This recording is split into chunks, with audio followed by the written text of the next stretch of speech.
Bapak Ibu? Belum, Pak. Si Gabriel kenapa? Enrika udah? Belum, Pak. Waduh, hari ini susah loh, kamu belum baca yang integral. Tapi buku teks udah baca kamu? Belum juga, Pak. Belum juga. Aduh, kamu ini susah loh. Nggak kayak integral yang kamu dapat waktu di kalkulus. Susah. Kamu tuh ya. Oke, yuk kita mulai yuk. Saya mau masuk pendahuluan integral. Jika saya punya I, itu interval tutup AB, interval tutup dan terbatas. Nanti pada akhirnya setiap kali saya bicara tentang integral Riemann, saya bicara tentang integral yang tutup dan terbatas. Ya, intervalnya itu selalu tutup dan terbatas di real. Ya, nanti pada akhirnya fungsi yang terintegral Riemann juga nanti kita lihat hanya fungsi yang terbatas. Maka partisi dari I adalah himpunan hingga terurut. Himpunannya hingga, jangan lupa, berhenti sampai N, terurut, artinya ada urutan, artinya X0 lebih kecil dari X1, lebih kecil dari X2, urutannya seperti itu ya, ini. Nah, perhatikan cara kamu menuliskan partisinya. Partisinya itu, kalau di kalkulus nggak tahu kamu dapatnya seperti apa ya. Jangan lupa yang seperti ini partisinya 1 dibagi dalam N buah subinterval. Hati-hati ya. Partisinya 1, bukan ini satu selang AB dipartisi menjadi selang AB dibuat menjadi N buah partisi, bukan ya, bukan menjadi N buah partisi, tapi satu buah partisi yang terdiri dari N buah subinterval. Hati-hati ya. Cara penulisannya gini, nggak pakai kurung kurawal, tapi pakai kurung biasa. Ini yang ngomongnya himpunan, ada urutannya, X0-nya harus titik yang paling ujung kiri, XN-nya harus titik yang ujung paling kanan, B, gitu ya. Nah, ini norma pada partisi P itu adalah bilangan ini disimbolkannya itu norma P itu adalah maksimum dari panjang subintervalnya. Kamu lihat dari subintervalnya itu yang paling panjangnya itu yang adalah normanya, norma dari partisi. Jadi kalau kamu punya partisi 0 dari 1, kamu punya 0, sepertiga, setengah, 1, maka norma partisinya adalah setengah. Karena yang paling lebar itu adalah dari setengah ke 1. Oke ya.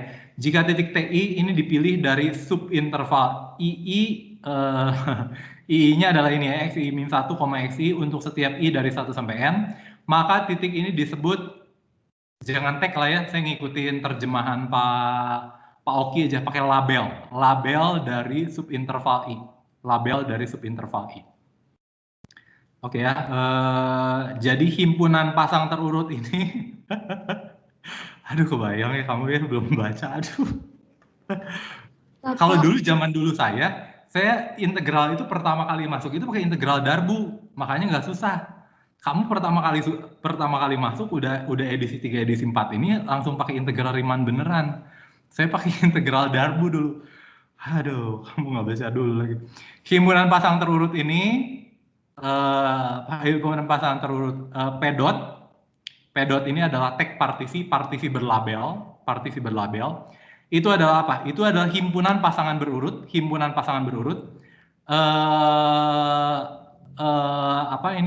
Unsur pertamanya itu adalah interval, yang unsur keduanya itu adalah tag-nya, label di antara interval I-1 sampai I. Oke ya. Ini simbolnya I sama dengan 1 sampai N ya. Hati-hati loh. Ini simbolnya ini enggak I sama dengan 1 sampai N itu tidak di dalam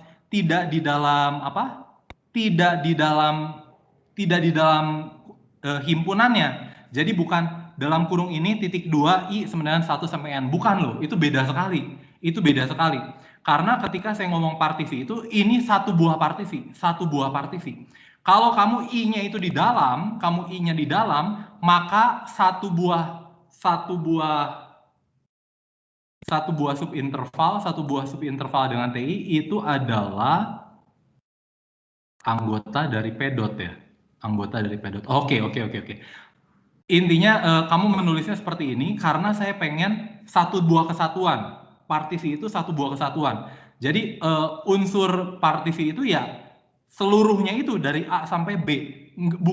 Bukan cuma dari X0 sampai X1, bukan cuma dari X1 sampai X2. Makanya I91 sampai N-nya ini ditaruhnya di luar, bukan taruhnya di dalam himpunan.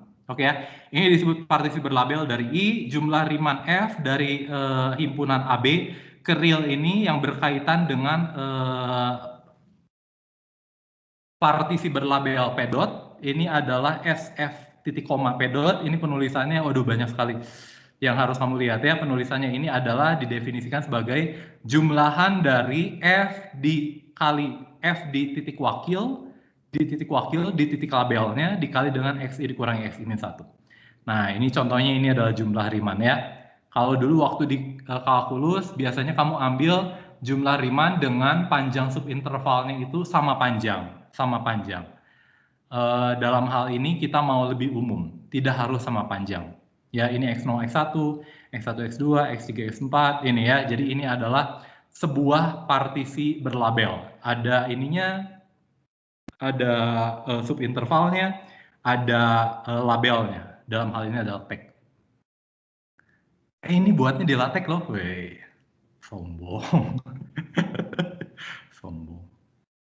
Nah, ini definisi integral Riemann. Fungsi f dari AB disebut terintegral Riemann di AB jika ada bilangan L anggota real sehingga sama seperti biasa lah ya. Kamu limit fx itu untuk x mendekati A, fx mendekati C itu ada. Kalau ada apa? Ada bilangan L anggota real gitu, sama aja ya. Selalu ada.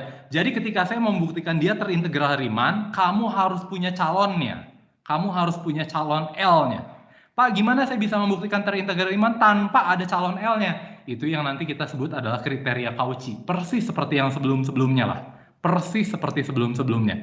Kalau kriteria Cauchy berarti tidak membutuhkan titik limitnya seolah-olah. Kalau nanti kita bicara, nanti ini adalah integral itu ya adalah limit jumlah Riemann gitu ya. Sehingga untuk setiap epsilon lebih besar dari 0, untuk setiap epsilon lebih besar dari 0, error dari jumlah Riemann terhadap L-nya, setiap kali saya error, saya punya errornya gitu, maka errornya itu bisa saya atur dengan mengatur panjang norma partisinya, yaitu delta yang lebih besar dari 0, apakah terdapat delta lebih besar dari 0, sehingga kamu boleh pakai jika, atau kalau nggak mau pakai jika, kamu boleh tulis gini, sehingga untuk setiap partisi berlabel P dot dari AB, sehingga setiap partisi berlabel P dot dari AB, dengan norma dari P dot itu lebih kecil.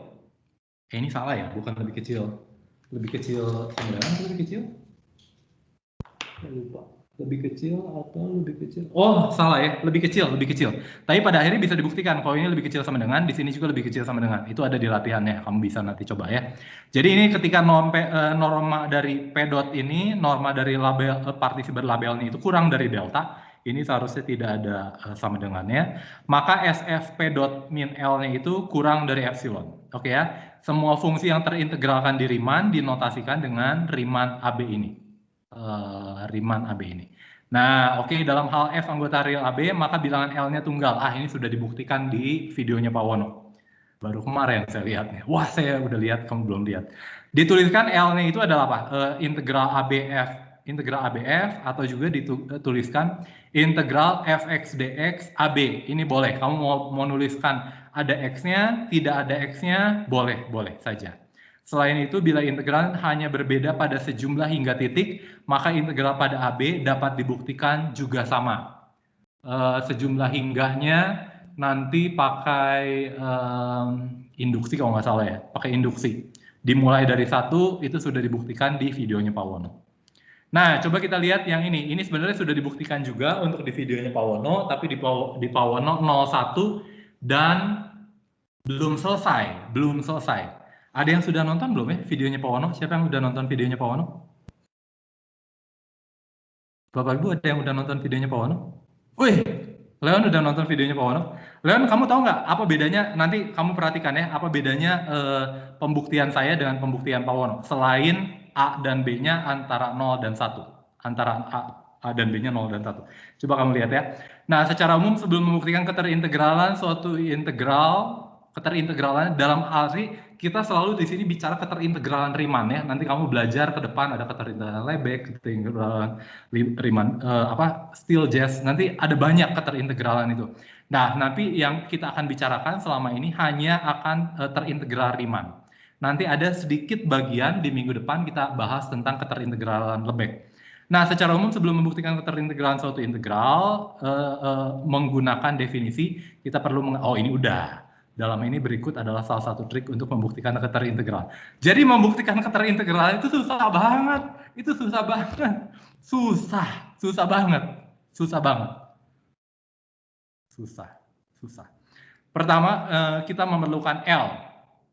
Nah, Pak, L-nya apa? Kamu sudah tahu ya, integral dari ini adalah apa? Ya, waktu di kalkulus sudahlah, setengah X kuadrat dievaluasi di AB, jadi setengah dari B kuadrat min A kuadrat ya. Kamu udah tahu. Nah, udah tahu. Pakai apa? Teorema dasar kalkulus, tapi belum boleh dipakai. Nah, jadi gini, perhatikan bahwa untuk sembarang partisi II dari 1 sampai N, ini hanya partisinya aja ya, nggak sama labelnya. Dari A, B, saya pilih sekarang, nah labelnya tertentu. Jadi begitu saya ambil sembarang partisi, saya punya apa? Saya punya urutan ini ya, X0, X1 sampai Xn, II-nya selalu adalah sama dengan ini. Oke ya? Oke. Dari sini saya pilih labelnya itu adalah titik tengah. Jelas ya? Titik tengahnya apakah labelnya betul di antara X-1 sampai Xi? Iya, namanya titik tengah kok. Titik tengah bisa dibuktikan dia akan lebih besar dari X-1 dan lebih kecil dari Xi. Oke ya? Dari setiap interval I itu adalah apa? Interval ini. Interval tutup terbatas. Untuk setiap I sama dengan 1 sampai N. Berlaku apa? Ini adalah sigma dari FTI dikali XI dikurangi XI-1. Sama dengan sigma dari apa TI-nya. TI-nya kan adalah ini. Setengah dikali, kok TI sih? QI ya? QI-nya ini adalah apa? QI-nya adalah setengah dikali XI-1 ditambah XI. XI-1 ditambah XI. Tapi Fx-nya itu sama dengan X. Fx-nya itu sama dengan X. Jadi F di titik QI sama dengan QI sendiri. Jadi F di titik QI sama dengan I sendiri. Jadi F dari QI itu adalah setengah dikali XI-1 ditambah XI. Dikali dengan ini panjang intervalnya XI dikurangi XI-1. Tidak masalah ya. Padahal saya punya A plus B dikali A min B ini adalah A kuadrat min B kuadrat. Setengahnya boleh keluar. Kenapa? Karena ini hanya jumlahan hingga. Jumlahan hingga tidak mengenal kekonvergenan ya, karena ini jumlahan hingga. Jadi saya punya setengah Xi kuadrat min Xi kuadrat. Kamu sudah tahu ini itu adalah kalau deret, ya bukan deret lah ya. Ini jumlahan yang kolaps. Yang sisanya tinggal ujung kanan dan ujung kirinya saja. Jadi ini sama dengan setengah dikali dengan B kuadrat minus A kuadrat. Ini kamu sudah sangat mengenal. Jadi kira-kira saya dapat setengah dari B kuadrat min A kuadratnya dari memilih QI yang tertentu. Berarti ini belum cukup untuk membuktikan dia terintegral Riemann. Kenapa? Karena kalau kamu membuktikan terintegral Riemann, QI-nya itu tag-nya itu harus diambil sembarang. Pertanyaannya berapa banyak partisi yang seperti itu? Banyak sekali, karena labelnya itu boleh kamu ambil untuk setiap titik di interval. Kamu ingat, untuk kardinalitas dari sebuah interval itu,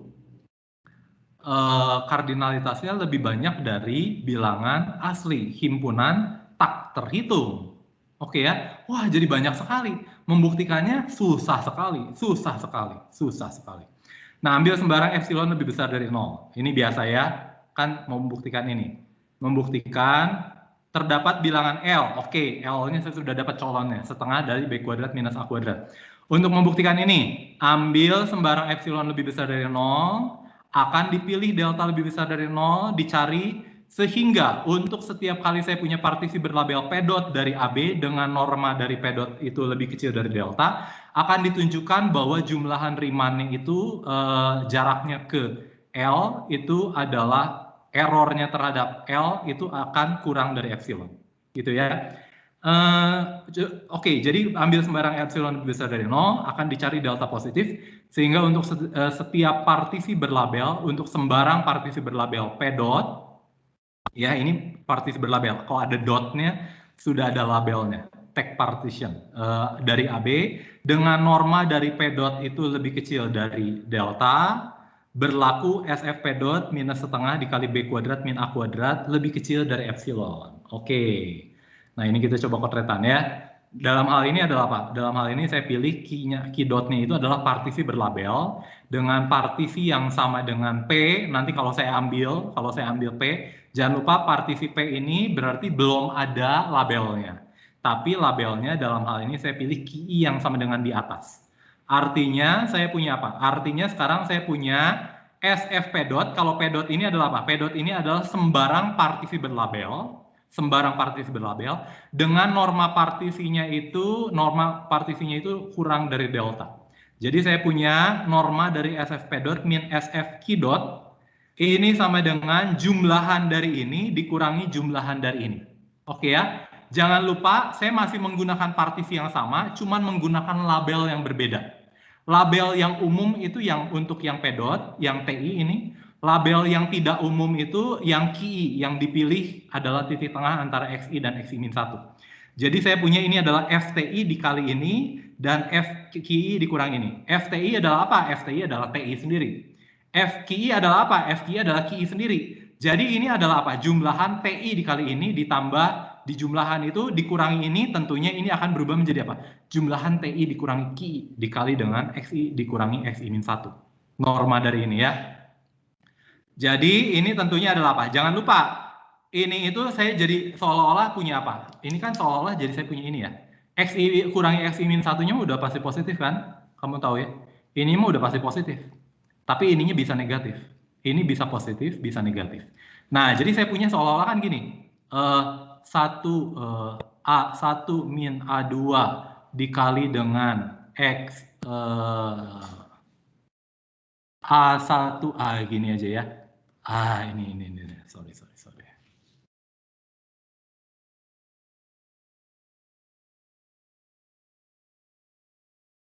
Nah, ini jadi gini kan. Ini adalah T1 dikurangi Q1 dikali dengan XI min XI min 1.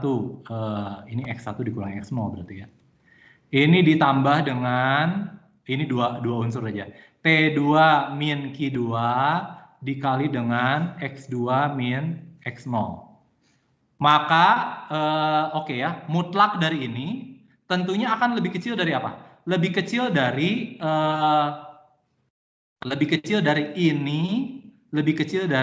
mutlak T1 min Q1 dikali dengan X1 min X0 ditambah dengan mutlak dari T2 min Q2 dikali dengan X2 min X1 ya. Tapi kan X2 min X1 saya sudah tahu terurut, jadi pasti positif. Jadi mutlak dari X2 min X1 ya sama dengan X2 min X1-nya sendiri. Jadi akibatnya saya punya akan lebih kecil dari jumlahan ini dikali dengan ini. Oke ya. Jumlahan ini adalah apa? Jumlahan ini tentunya nanti akhirnya saya dapatkan ini. Kira-kira gitu ya, pakai berdasarkan ketaksamaan segitiga. Ketaksamaan segitiga ini kan lebih kecil dari ini kali ini ditambah ini kali ini. Tapi ininya itu positif, jadi mutlaknya hilang di sini. Sisanya tinggal mutlak ini. Jadi mutlak ini dikali ini, mutlak ini dikali ini, nanti akan lebih kecil dari yang ininya. Gitu ya, jadi saya dapatkan hasil ini. Jadi kalau kamu ini ada penjumlahan ya, kalau kamu nggak ngerti, kamu uraikan untuk dua suku, supaya kamu mengerti apa yang terjadi untuk n sukunya. Jadi kira-kira saya dapatkan seperti ini. Oke ya. Jangan lupa dari XI dikurang TI min QI itu adalah tag di dalam interval XI sampai XI min 1. Dan XI min 1 itu adalah apa? Tentunya akan lebih kecil dari norma partisinya. Kenapa? Karena norma partisi ini adalah panjang interval yang paling panjang. XI dikurangi XI min 1 tentunya akan lebih pendek dari yang paling panjang. Jadi nanti XI dikurangi X min 1 itu pasti akan lebih kecil dari norma partisinya yang lebih kecil dari delta. Gitu ya. Jadi ini akan lebih kecil dari norma partisi dikali ini. Norma partisinya konstan, jadi boleh saya keluarkan dari tanda sigma. Jadi saya punya norma partisi dikali sigma ini. Lah ini apa? Ini kan seperti deret jumlahan kolaps. X1 dikurangi X0, ditambah X2 dikurangi X1, X1-nya hilang, ditambah X3 kurangi X2, X2-nya hilang, sisanya tinggal suku-suku akhirnya saja. Dalam hal ini adalah B dikurangi A. Dalam hal ini adalah B dikurangi A. Jadi di sini saya pengen, ini norma partisinya ini kan delta, ini kan jadi delta dikali B min A. Pengen saya buat lebih kecil dari epsilon, jadi saya pilih deltanya itu lebih kecil dari epsilon per B min A. Deltanya saya pilih epsilon dibagi dengan B minus A.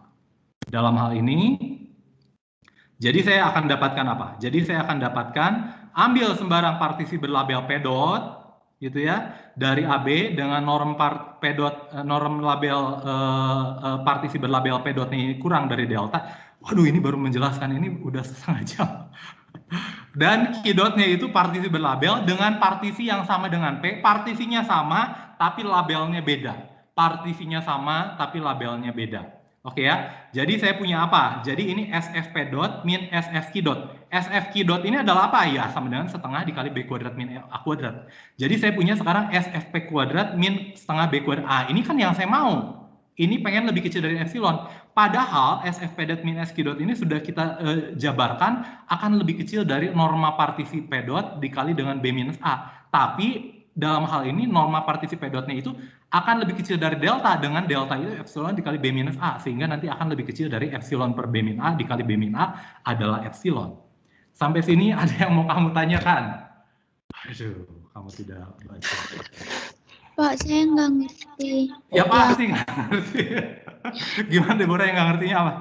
Yang itu tadi Pak, yang Bapak ada buat tanda checklist, yang Bapak garis. Yang ini yang sigma T mutlak TI kurang. Ini? Iya ya. Nah, ke kanannya itu kenapa bisa kayak gitu tadi Pak? Kenapa yang kanannya bisa ini? Iya, kenapa dia lebih besar daripada ini tadi?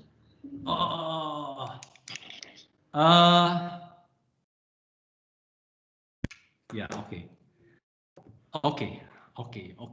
Terima kasih Deborah. Kamu tahu nggak TI? Aduh. Misalkan TI-nya itu lebih kecil dari QI ya, boleh ya. TI-nya itu lebih kecil sama dengan QI. Maka TI, QI ini pasti subhimpunan dari XI minus 1 dikurangi XI. Koma XI. Kamu sampai sini ngerti nggak Deborah? Karena ini label.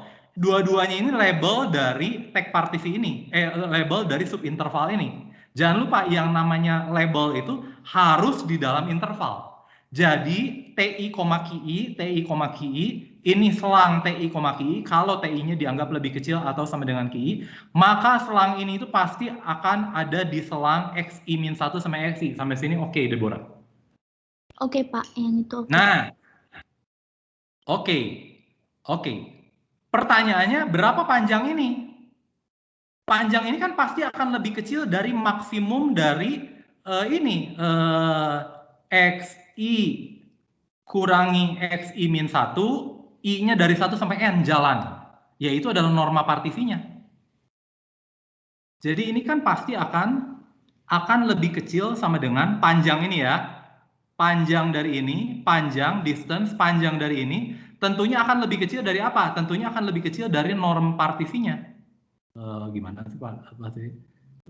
P dotnya gitu ya. Lebih kecil dari ininya. Karena yang namanya norma partisi P dot itu adalah apa? Panjang interval yang paling panjang. Lah ini kan cuma satu interval. Pasti lebih kecil dari yang paling panjang dong, dari subintervalnya. Ini kan salah satu XI-1 XI itu kan adalah salah satu interval, salah satu subinterval dari partisi P. Jadi pasti dia akan panjangnya itu pasti akan lebih kecil atau sama dengan dari norm dari P dotnya. Karena norm P dotnya itu adalah panjang interval yang paling panjang. Panjang subinterval yang paling panjang. Sampai sini oke, Deborah? Paham Pak. Ya udah selesai jadi gitu. Makasih Pak. Makanya keluar. Ya aduh ini susah, kamu belum baca dulu. Aduh. Ada lagi teman-teman yang mau ngomong komentar? Aduh ini menjelaskan satu soal aja udah setengah jam ya, makanya susah. Kamu harus berkali-kali loh nanti ini lihat ini. berkali-kali. Tapi soalnya itu nanti nggak mungkin yang sampai gimana-gimana ya, soalnya kalau kamu sudah mengerjakan semua latihan soal di buku ya pasti udah aman. Karena nggak akan lebih susah dari itulah. Karena ini materinya juga udah susah. Sekarang pertanyaannya, Lewan apa bedanya dengan bukti yang ditulis di video dengan Pak Wono?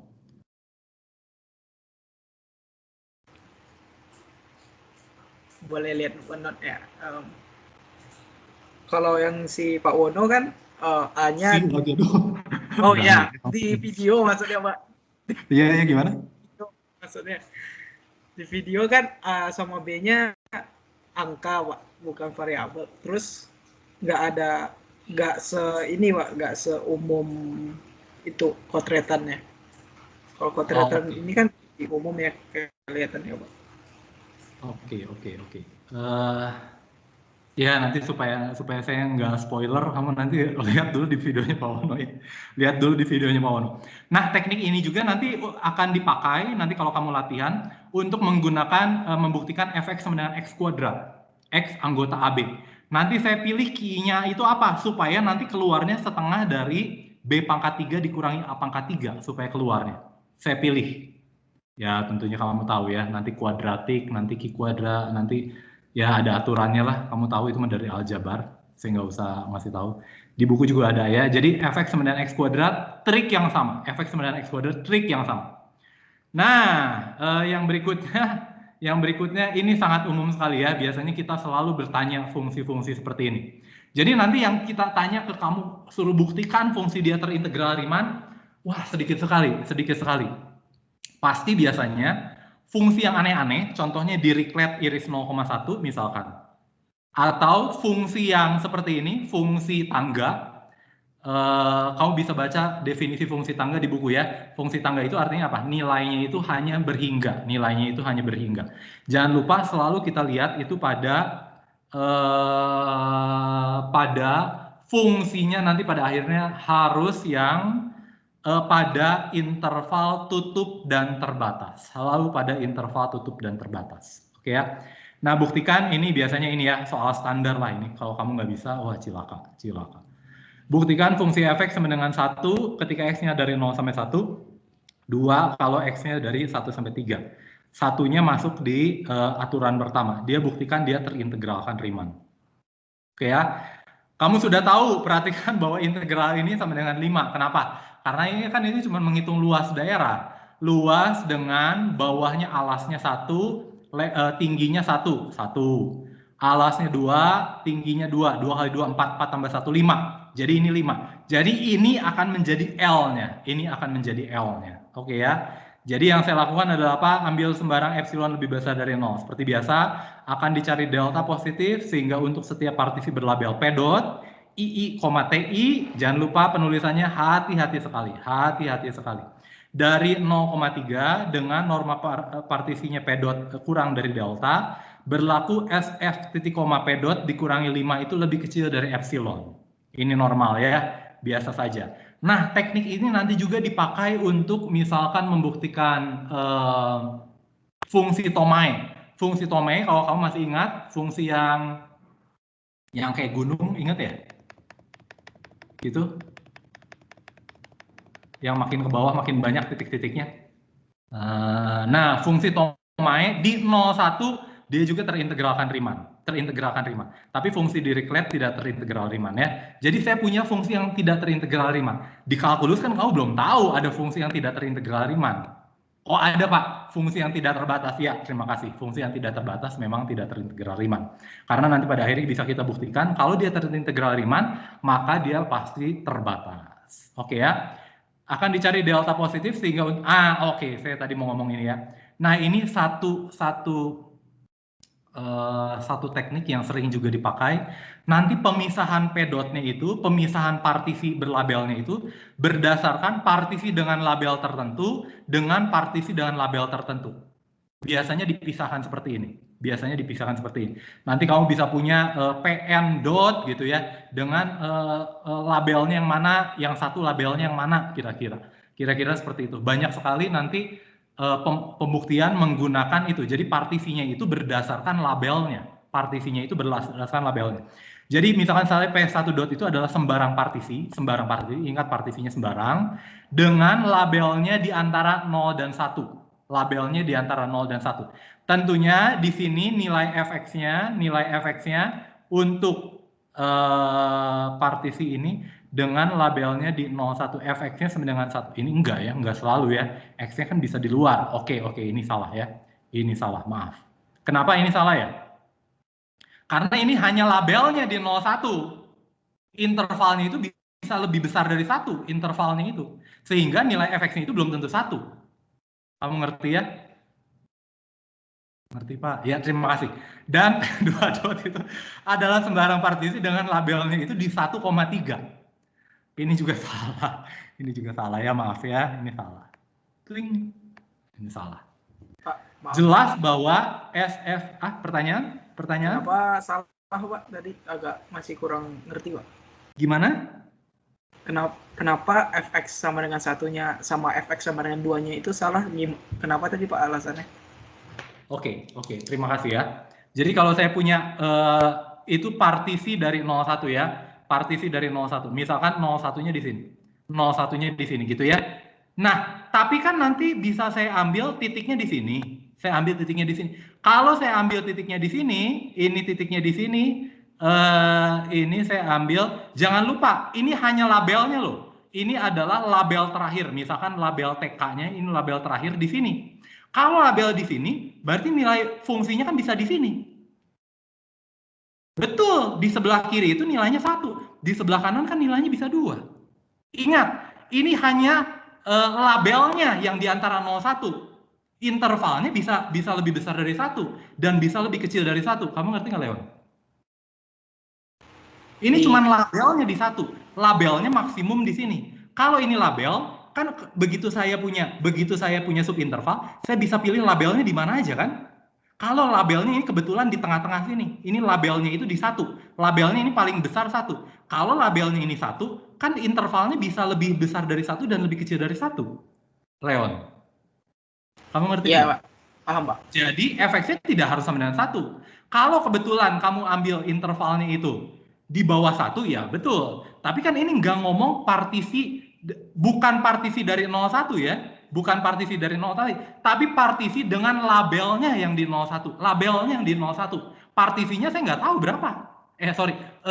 Intervalnya saya nggak tahu dari berapa sampai berapa. Tapi yang saya tahu, labelnya itu dari 0 sampai 1. Intervalnya bisa lebih besar dari 1. Ini hanya labelnya. Oke ya. Jadi P2-nya itu dengan cara yang sama, sembarang partisi dengan label 1,3. Oke ya. Jelas bahwa SFP dot sama dengan SFP1 dot ditambah S dari F titik koma P2 dot. Oke ya. Jadi jumlahan Riemann untuk sembarang partisi itu adalah untuk partisi dengan labelnya di 01 dan ditambah dengan jumlahan Riemann untuk partisi yang di 13. Oke ya. Dan misalkan di sini U1 itu adalah gabungan subinterval di P1 dot. Adalah gabungan subinterval di P1 dot. Maka dapat dibuktikan berlaku U1-nya ini akan, bentar ya, ada yang salah kayaknya. Ya, oke. Jadi saya punya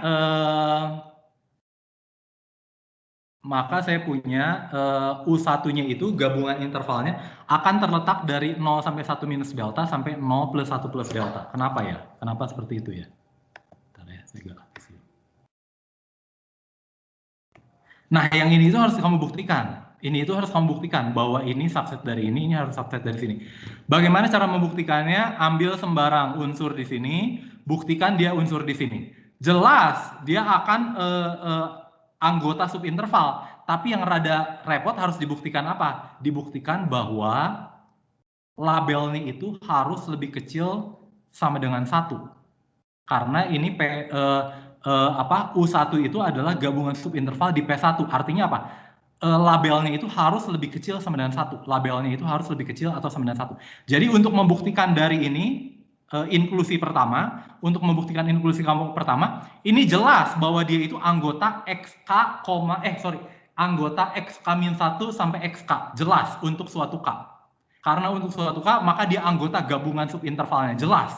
Tapi pertanyaannya, apakah tag-nya dari interval itu, apakah tag-nya itu akan lebih kecil 91? Itu permasalahannya.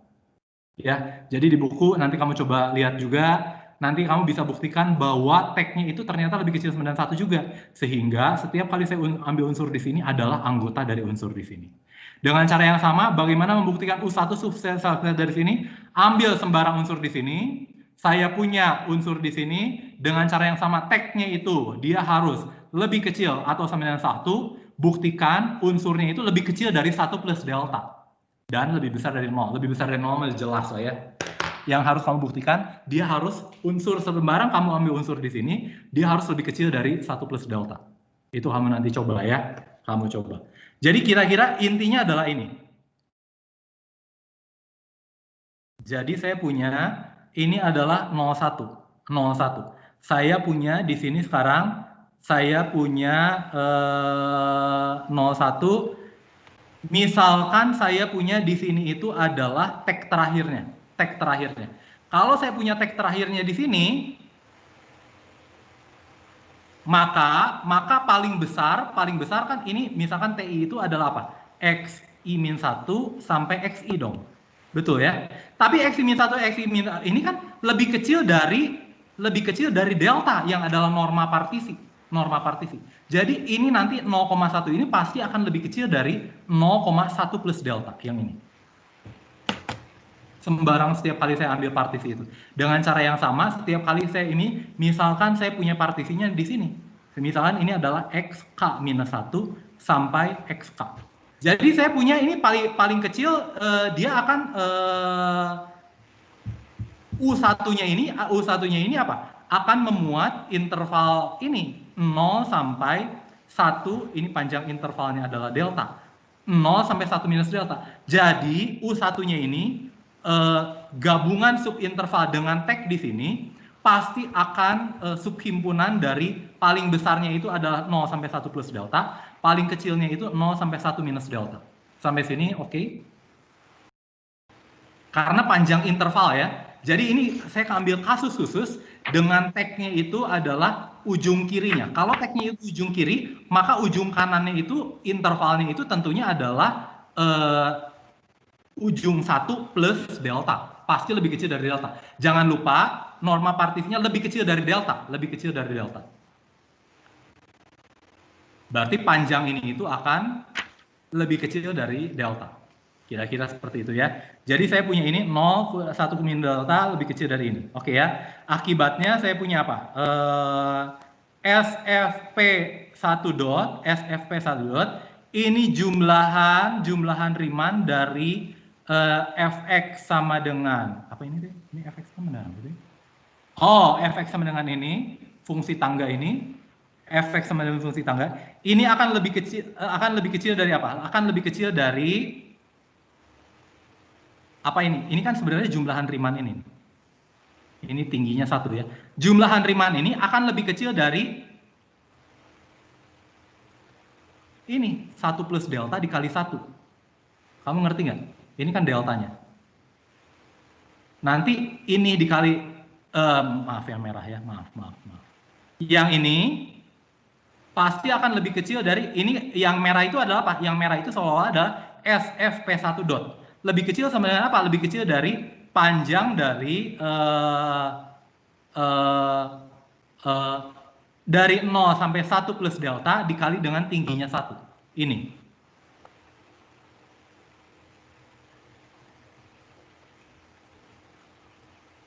Oke ya, tapi SFP dotnya itu juga terletak antara jumlahan Riemann itu juga terletak antara jumlahan ini. Bentar ya. Ini kan sebenarnya ini adalah apanya? Ini adalah lebarnya kan? Ini adalah delta X-nya seolah-olah. Ini delta X-nya. Ini delta X dikali dengan 1. Jadi ini delta X1, ini delta X2, delta X. Oke. Jadi jumlahannya adalah apa? Jumlahannya ini akan diapit oleh ketinggian dikali dengan panjang interval. Ketinggian dikali dengan panjang interval. Ketinggian dikali dengan panjang interval. Betul ya? 1 min delta ditambah 1. 1 min delta ditambah 1. SFP.nya Oke ya, betul ya. Jadi betul sama dengan itu. Jadi saya punya ini adalah ini. Dengan cara yang sama, begitu saya punya U2, kalau U2 saya tulis dia adalah gabungan subinterval di P2 dot, maka dapat dibuktikan bahwa ini ya, ini harus kamu buktikan sendiri ya. Kamu harus buktikan sendiri. Jadi U2 itu adalah apa?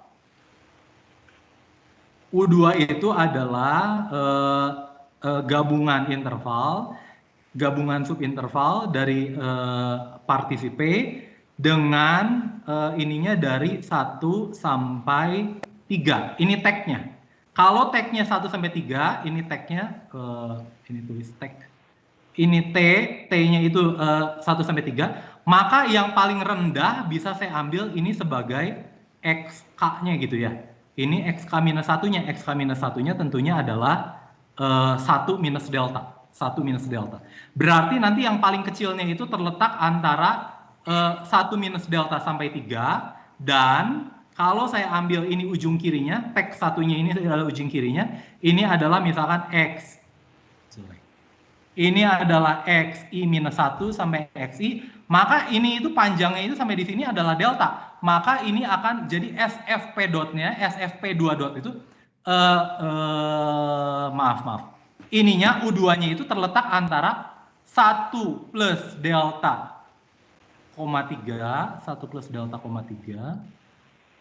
Oh iya betul ya. Ini saya suka rada bingung kalau subset gini ya. Jadi 1 plus delta, 3 subset dari U2, subset U2-nya itu, U2-nya yang ini. U2-nya yang ini. Nanti yang 1 minus delta, 3 yang mana? 1 minus delta, 3 yang mana? 1 minus delta, 3 yang ini. Yang 1 plus delta, 3 yang mana? 1 plus delta, 3 yang ini. Gitu ya. Jadi saya punya nanti ini akan lebih kecil dari U2 yang biru. Ini akan lebih kecil dari yang merah. Gitu ya. Detailnya harus kamu buktikan. Kalau enggak keburu. Ini aja udah 13.4. Coba kamu bayangkan 15 menit lagi udah harus selesai. Bukan 15 menit.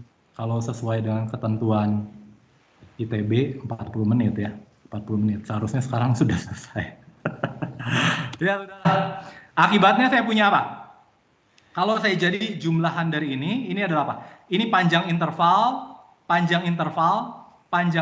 Jadi saya punya ini panjang intervalnya. Panjang interval ini akan lebih kecil dari panjang interval ini, akan lebih kecil dari panjang interval merah. Sekali lagi, panjang interval hijau akan lebih kecil dari panjang interval biru, akan lebih kecil dari panjang interval merah. Oke ya? Jangan lupa, kalau saya ambil ini ketinggiannya 2, karena F-nya nanti adalah 2, maka ini ketinggiannya adalah 2 dikali panjang interval. Panjang intervalnya apa? 3 dikurangi 1 plus delta. Oke ya, ini panjang interval. 2 ketinggian dikali lebar, ketinggian dikali lebar. Saya sederhanakan kiri kanannya menjadi 5 minus 3 delta. Ini SF, maaf ya, ini SFP2 dot. Lalu kalau saya jumlahkan SFP1 dot ditambah SFP2 dot, saya menjumlahkan yang ini dengan yang atas. Saya jumlahkan yang ini, saya tulis apa sih ini? Saya tulis ini misalkan adalah bintang. Saya jumlahkan yang bintang dengan yang ini. Double bintang. Kalau saya jumlahkan bintang dengan double bintang, saya punya SFP1 dot ditambah SFP dot, yang tentunya ini adalah apa? SFP dot. Ini akan di antara 5 minus 3 delta dan 5 plus 3 delta. Oke ya. Jadi, ini 5, jadi SFP dotnya ini terletak antara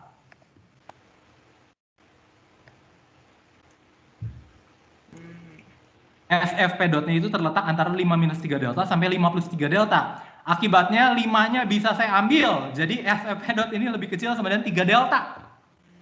Dan ini pengen saya buat lebih kecil dari epsilon. Jadi saya buat deltanya itu harus lebih kecil dari epsilon per 3. Nggak boleh pas epsilon per 3. Karena kalau pas epsilon per 3, ini lebih kecil sama dengan epsilon. Kan saya nggak mau lebih kecil sama dengan epsilon. Saya pengen lebih kecil dari epsilon, tidak mau sama dengan. Jadi saya pilih delta yang lebih kecil dari epsilon per 3 agar ketidaksamaan di atas akan berlaku lebih kecil dari epsilon. Jadi pilih deltanya yang aman aja lah, lebih kecil dari epsilon per 3. Tentunya kamu boleh pilih epsilon per 4 ya, boleh. Dalam hal ini saya pilih bagi 2 aja lah, epsilon per 6. Di buku nanti kamu lihat akan biasanya orang praktisnya pilih delta dibagi kalau ini misalkan epsilon per n, nanti epsilon per 2n. Secara umum kita ambil itu. Akibatnya untuk setiap partisi berlabel P dot ini, dengan ini saya bisa melakukan proses yang sama seperti di atas. Dalam hal ini kotretan ini harus dipakai ya. Ini kurang bagus kotretan. Kan?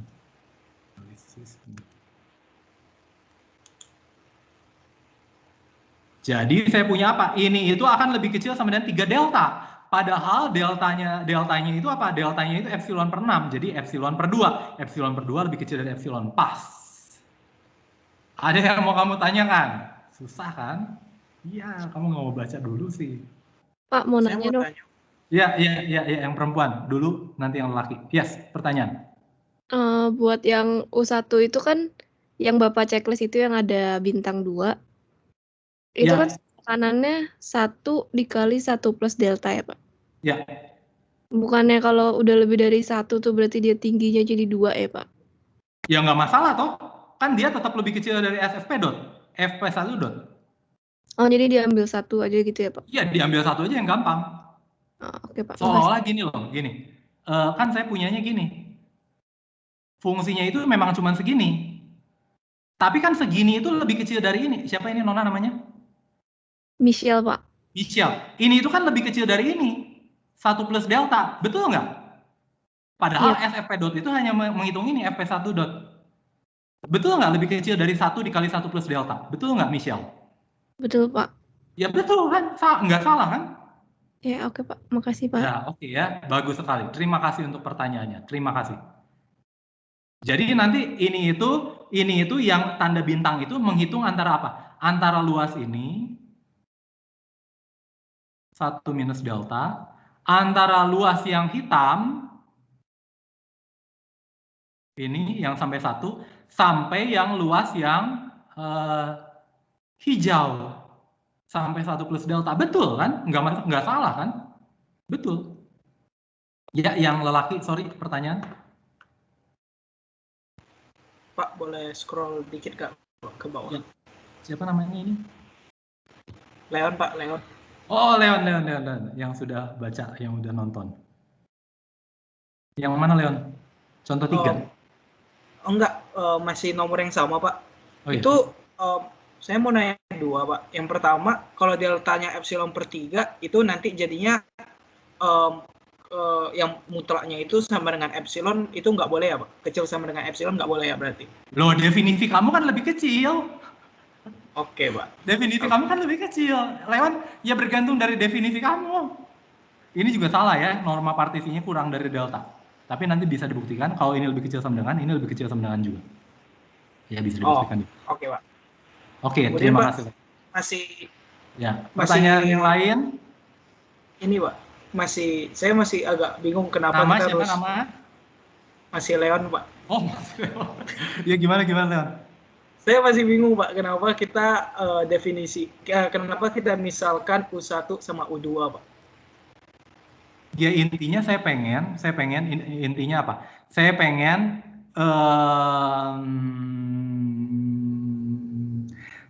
SFP1 dot itu saya dapat paling besar berapa, paling kecilnya berapa?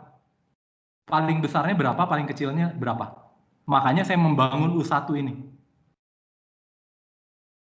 U1 ini cuman apa, Leon? Cuman supaya kamu tahu panjang intervalnya itu berapa, yang paling panjangnya, yang paling pendek panjang intervalnya berapa. Karena kan nanti saya mau mengalihkan dengan 1 nanti seolah-olah. Kalau saya kalikan dengan 1, nanti jumlahan Riemannnya akan terletak antara panjang interval kali tinggi dan panjang interval dikali tinggi. Jadi U1 itu pada akhirnya hanya untuk melihat seberapa panjang interval kamu kira-kira.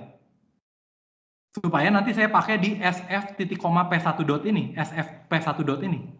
Kan kalau SFP1 dot kamu mau pengen lebih besar atau lebih kecil dari apa, kamu harus apa? Kan ini menghitung luas itu harus panjang dikali lebar. Seolah-olah luasnya sebenarnya bukan luas. Di kalkulus kamu sebutnya luas bertanda. Jadi tingginya dikali lebarnya. Pertanyaan lebarnya apa? Lebarnya itu dibangun lewat U1-nya ini. Karena U1-nya itu gabungan interval dengan tag ini. Jadi saya lihat yang paling rendahnya apa, yang paling tingginya apa, intervalnya. Jadi kalau saya punya 0,1 minus delta, saya sudah tahu ini panjang intervalnya berapa, 1 minus delta. Kalau 0,1 plus delta, panjang intervalnya berapa? 1 plus delta, tinggal dikali dengan tingginya. Maka itu akan lebih besar atau lebih kecil sama dengan jumlah Riemann dari F dengan partisi berlabel dengan labelnya di 01 tutup. Gitu, Leon. Jadi keperluannya itu untuk tahu panjang interval untuk nanti saya pakai SF P1 dot. Jangan lupa, secara umum susah membuktikan fungsi itu terintegral. Tapi untuk fungsi-fungsi yang tangga, saya membuktikannya seperti ini. Pak, apakah ada pembuktian yang lain? Ya mungkin ada. Mungkin ada yang lebih simpel, saya juga tidak tahu ya. Yang biasa kita pakai ini. Karena pada akhirnya nanti dibawa, nanti bisa dibuktikan secara teoritis, kalau saya punya fungsi tangga pada interval tutut dan terbatas, maka dia terintegralkan Riemann. Pada akhirnya saya bisa buktikan, kalau saya punya fungsi gabungan dari fungsi tangga juga terintegralkan Riemann. Gabungan, asalkan gabungannya itu hingga, bisa terintegralkan Riemann. Begitu terintegralkan Riemann, saya ambil fungsi kontinu. Nanti fungsi kontinu itu diaproksimasi dengan fungsi tangga.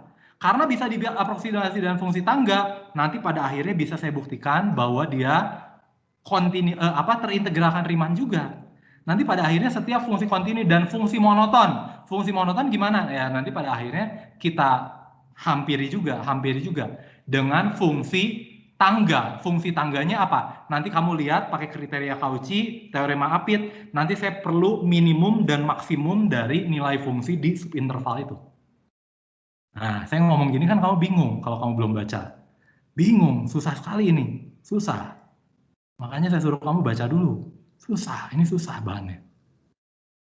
Gimana Leon? Kamu masih bingung? Jelas, Pak.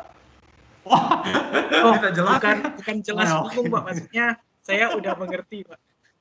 Ya, oke. Ingat loh ya, ketika kamu ngomong di sini mengerti, beda lagi ketika kamu ngerjain soal. Coba aja gerak, kamu ngerjain soal. Dulu kan saya ngelesin ngajar anak SMP ya. Murid-murid saya selalu ngomong gini, Pak, kalau saya dilesin selalu saya bisa kok, Pak. Iya, yang ngelesin itu yang ngerjainnya guru les kamu. Kamu nggak pernah ngerjain sendiri. Ya, jadi kamu nggak bisa. Jadi jangan kamu berpikir, oh iya, tapi pada akhirnya kamu nggak pernah ngerjain sendiri, ya sama saja nol. Sama saja ada nol, Bapak Ibu. Ya, harus kamu mengerjakan sendiri. Maaf, tapi matematika itu harus mengerjakan sendiri. Punya waktu untuk bekerja mandiri. Makanya kalau kamu ingat 4 SKS itu artinya apa? 4 jam kamu belajar dengan saya. 4 jam kamu belajar terstruktur. Artinya ada orang yang lebih tahu dari kamu, ngasih tahu ke kamu, ini salah, ini seharusnya gini, ini seharusnya gini. 4 jam kamu harus punya kerja mandiri. 4 jam kamu harus punya kerja mandiri. 12 jam loh harus kamu spend. 12 jam 1 minggu. Dan kalau di kuesioner, kamu 12 jam nggak ya kamu belajar ini? Oke ya. Ya oke lah ya. Oke. Nah, buktikan ini fungsi Dirichlet di 01, dx itu adalah 1, 0. Aduh, mudah-mudahan bisa selesai 5 menit ya. Ini agak panjang ya. Jadi 1 kalau x-nya itu rasional dan dia di antara 01, dan 0 kalau dia x-nya itu irasional dan dia di antara 01. Dia tidak terintegral secara Riemann. Untuk membuktikannya biasa ya. Untuk membuktikan dia tidak terintegral Riemann, cara membuktikannya gimana? Terdapat bilangan L anggota real. Ambil sembarang bilangan L anggota real. Atau kamu membuktikan gini kan, tidak terdapat bilangan L anggota real sehingga ini. Atau biasanya kita lakukan apa? Untuk setiap bilangan L anggota real berlaku tidak ini. Untuk sembarang bilangan L anggota real berlaku tidak ini. Berlaku tidak ini apa artinya? Artinya ada epsilon 0 lebih besar dari 0. Sehingga untuk setiap delta lebih besar dari 0 berlaku ada partisi P dot partisi berlabel dari AB dengan norma partisinya lebih kecil dari delta, tetapi jaraknya ke L, errornya terhadap L akan lebih besar sama dengan epsilon. Itu yang mau kita buktikan ya. Nah, Pak, susah. Kamu harus menunjukkan, akan ditunjukkan untuk setiap L bilangan real. Aduh, maaf ya, terlalu bersemangat. Saya akan coba lebih pelan. Akan ditunjukkan untuk setiap L anggota real berlaku ada epsilon, sehingga untuk setiap ini terdapat partisi berlabel ini dengan ini, yang memenuhi SFP dot ini lebih besar sama dengan epsilon. Susah Pak untuk setiap L anggota real. Saya ambil kasus L-nya 91 aja ya. Saya ambil kasus L91. Kalau L91 ini trik. L91 ini trik ya. Kamu coba nanti buktikan sendiri ya. Nah, pilih epsilonnya 91. Pilih epsilonnya 91. Ini pintar sekali ya. Ambil sembarang delta lebih besar dari 0. Kan memenuhi ini ya. Ambil sembarang deltanya lebih besar dari 0.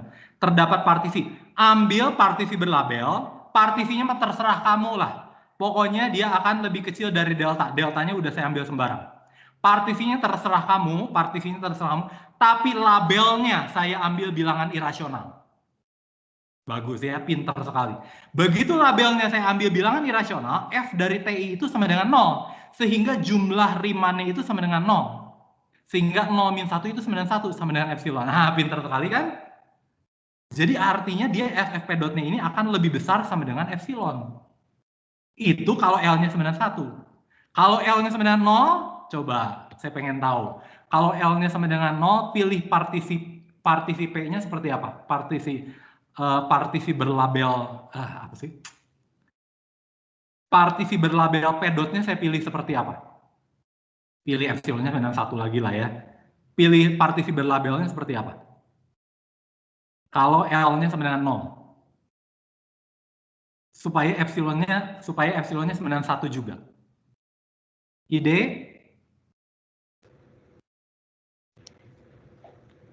TI-nya ambil sebarang bilangan rasional, Pak. Bagus sekali, bagus sekali. Pertanyaannya, ini siapa namanya? Michelle, Pak. Michelle. Pertanyaan, Michelle, ini saya kurang bagus ya, ini kurang bagus. Seharusnya kamu tanyakan di sini.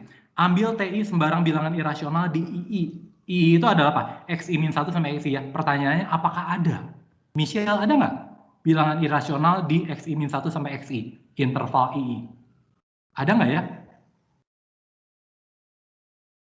Ada nggak, Michelle, bilangan irasional di selang XI-1 sampai XI?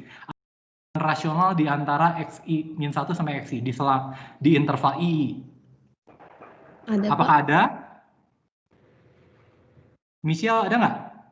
Ada kayaknya, Pak. Kok, masih ada. Itu bab 2 loh. Kok masih ngomong ada? Pasti ada karena apa, Michelle? Berdasarkan apa? Kepadatan Bagus sekali, kepadatan bilangan rasional. kepadatan bilangan rasional. Untuk setiap kali saya ambil 2 buah bilangan real, 2 buah bilangan realnya yang mana, Pak? Ya, XI-1 dan XI. Dua-duanya kan bilangan real. Begitu ini pasti ada bilangan irasional. Makanya saya pilih TI ini mungkin. Karena apa? Karena sembarang bilangan real XI-1 dan XI pasti ada bilangan irasional TI di antara itu. Dengan cara yang sama, pemilihan Michelle bagus sekali. Maka saya akan mendapatkan bilangan rasional. Kalau bilangan rasional, nanti saya apa? Bilangan rasional itu saya akan mendapat 1. Dikurangi L-nya 0. 1 kurangi 0, 1. 1 itu sama dengan 1. Akan sama dengan epsilon. Oke ya? Bagus sekali ya. Bagus sekali. Ya, ini agak lebih panjang dikit ya. Kalau L-nya anggota real sembarang gimana? L-nya anggota real sembarang. L-nya setengah deh, L-nya setengah. Jangan terlalu gampang ya. L-nya bilangan real sembarang tapi bukan 0. Pilih epsilonnya apa? Kalau L-nya misalkan setengah, saya pilih epsilonnya tentunya ya setengah lah ya. Saya pilih setengah. Kalau sembarang L, saya pilih epsilonnya berapa? Ide. Epsilonnya saya pilih berapa? Kalau sembarang L. L. Enggak dong. Kalau L-nya minus 5, masa epsilonnya negatif? Epsilonnya saya pilih apa, Deborah? Bukan L, tapi mutlak L, atau yang lebih amannya mutlak L per 2. Ya oke lah. Nanti kamu coba ya. Jadi untuk membuktikan tidak terintegrasi Riemann susah sekali. Sekali lagi ya, susah sekali.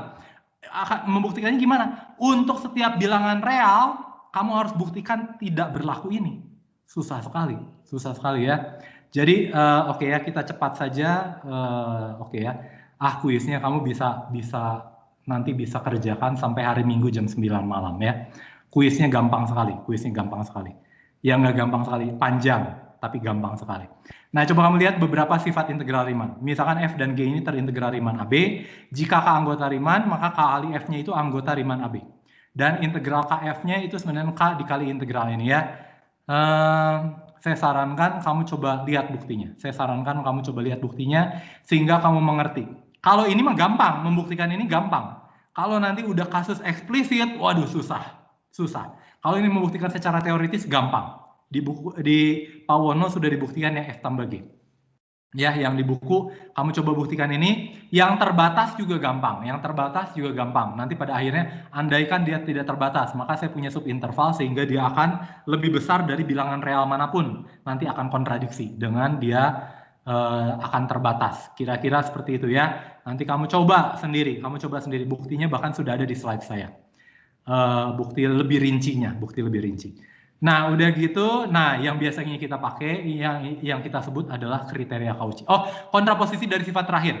Makanya ketika kalau saya punya dia terintegral Riemann, maka F terbatas. Kontraposisi dari sifat terakhir, jika F tidak terbatas di AB, maka pastilah F tidak terintegral Riemann. Jadi sekarang kamu punya koleksi fungsi yang tidak terintegral Riemann. Fungsi apa saja? Fungsi yang tidak terbatas dan fungsi Dirichlet. Kamu sudah tahu dia tidak terbatas.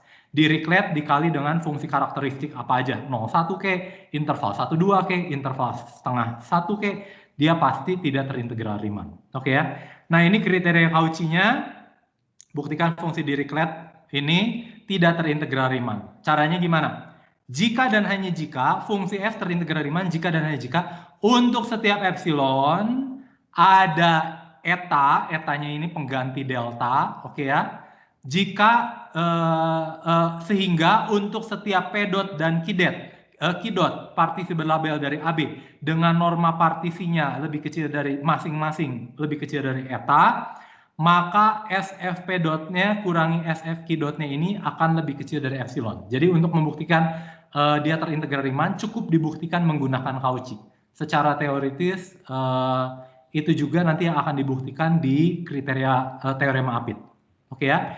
Nah, jadi untuk membuktikan dia tidak terintegral Riemann. Untuk membuktikan dia tidak terintegral Riemann gimana?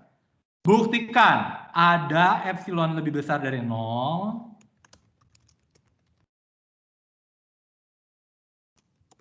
Wah, saya melanggar hak kamu ya. Hari ini. Hari ini lebih panjang dikit ya. Soalnya minggu depan saya mau masuk teorema lain. Ambil sembarang, tapi kata Deborah nggak apa-apa Pak, diselesaikan saja. Pak mau tanya Pak. Iya pertanyaan. Hari Jumat jadinya atau enggak ya? Seharusnya jadi ya. Kalau nggak nanti molor terus, nanti kamu terlalu dekat dengan ujian-ujian yang lainnya. Materinya sampai mana ya Pak? Materinya seharusnya sampai bab 6 selesai. Bab 6. Oke Pak, makasih. Mudah-mudahan ini nggak masuk ya. Ini siapa tadi yang tanya? Michael Pak. Oh, Michael siapa ini? Laurentius atau Michael Timothy? Oh, Michael. Kok suaranya nggak sesuai dengan potretnya sih? Emang Bapak tahu? Pilih.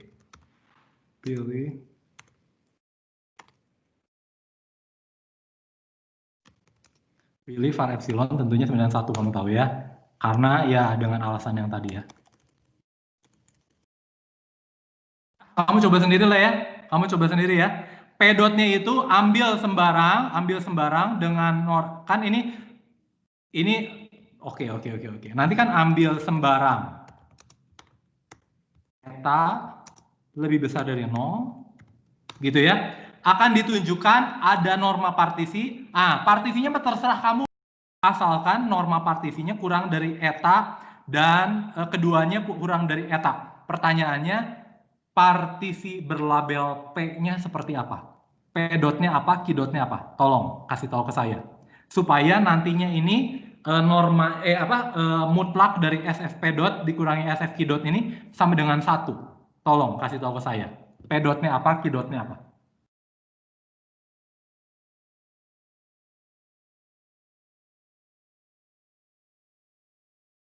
Bapak Ibu, P-dotnya apa, Q-dotnya apa?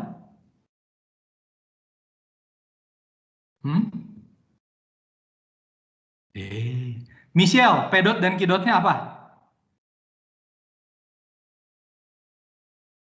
Michelle Josephine, Iya, Pak. P-dot dan Q-dotnya apa? Kamu ada ide nggak?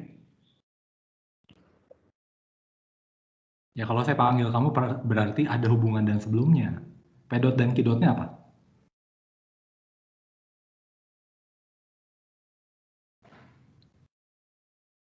Wah, belum kebayang. Oke, terima kasih ya Michelle, terima kasih. Belum kebayang. P-dotnya itu sembarang partisi dengan normanya kurang dari ini, kurang dari eta, tetapi tag-nya saya ambil yang P-nya, P-dot itu saya ambil tag-nya rasional, yang Q-dot saya ambil tag-nya irasional. Jangan lupa, tag-nya itu menentukan apa? Menentukan nilai fungsinya karena FTI, FKI. Karena kalau FTI itu menjadi apa? Menjadi 1 dong. Jadi 1. Kalau 0 nanti jadi 0. Jadi nanti SFP dotnya menjadi sama dengan 1. SFQ dotnya sama dengan 0. Dan itu sama dengan 1. Ya, kira-kira seperti itulah ya. Kamu coba sendiri ya. Jadi nanti tinggal saya pilih salah satu partisinya. Partisinya sama. Asal dia lebih kecil dari eta, nggak masalah. Tapi labelnya saya pilih yang rasional, satu labelnya saya pilih yang irasional. Satu label saya pilih rasional, satu labelnya saya pilih irasional. Gitu ya. Kira-kira dia akan lebih kecil atau lebih besar sama dengan 1. Dia akan lebih besar sama dengan 1. Nanti nggak akan sama dengan 1 ya, tapi lebih besar sama dengan 1. Kenapa Pak nggak lebih besar sama dengan 1? Ya kamu harus coba. Ya. Nah, teorema Apit, misalkan f ini fungsi f terintegral Riemann, jika dan hanya jika untuk setiap epsilon lebih besar dari 0 terdapat fungsi alfa dan omega, anggota real AB, alfa dan omeganya ini adalah fungsi yang terintegral Riemann pada selang AB, sehingga fx-nya itu selalu di Apit ini untuk setiap x anggota AB, dan sehingga dan integral ininya akan lebih kecil dari epsilon. Nanti pada umumnya omega ini adalah apa? Omega ini seolah-olah nilai nanti pada akhirnya maksimum di setiap subinterval. Alfanya itu adalah nilai minimum dari setiap subinterval. Nanti bisa dibuktikan seperti ini. Nanti kamu coba ya lihat bukti dari teorema Apit. Nanti pada akhirnya dapat dibuktikan fungsi tangga. Dia adalah terintegral Riemann. Menggunakan teorema Apit ini, fungsi monoton juga menggunakan fungsi tangga, fungsi kontinu nanti menggunakan fungsi tangga, kontinu itu nanti terhubung dengan apa? Kontinu itu kalau terhubung pada akhirnya pada interval tutup, karena interval tutup nanti kontinu seragam, karena kontinu seragam nanti nilai fungsinya itu akan selalu lebih kecil dari epsilon dibagi sesuatu. Nah, bagi sesuatunya harus kamu acak-acak supaya nanti terakhirnya itu lebih kecil dari epsilon. Kira-kira seperti itu ya. Fungsi kontinu nanti kamu bisa buktikan dia terintegral Riemann. Nah, yang paling susah yang di buku menurut saya itu adalah teorema penambahan integral. Buktinya saya kasih rada detail sedikit dari textbook di slide saya.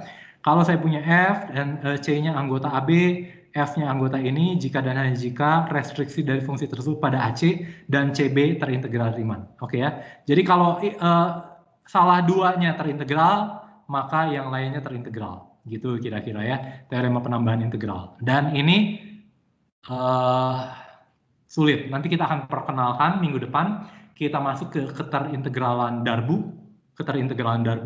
Nah, keterintegralan Darboux sulit membuktikan tentang teorema penambahan integral ini. Sulit ya. Kalau di kalkulus gampang, tinggal lihat dari dari penjumlahan luas saja ya.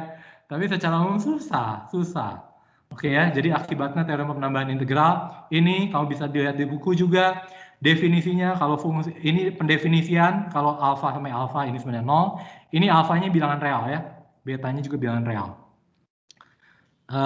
Ini alfa beta, ini definisi seperti ini. Dan saya punya perumuman dari teorema penambahan integral. Seperti ini. Oke ya. Buktinya kamu lihat di buku. Nah, untuk kuis kali ini, kau kumpulkan paling lambat Minggu jam 9 malam. PR mah biasa ya. PR mah biasa dikumpulkan hari Senin jam 9 malam. Paling lambat. PR-nya cuma 2 soal juga sih. Untuk kuisnya, saya pengen kamu kamu melakukan semua perhitungan secara detail. Menghitung semua perhitungan secara detail untuk fungsi-fungsi yang ada pada contoh di buku.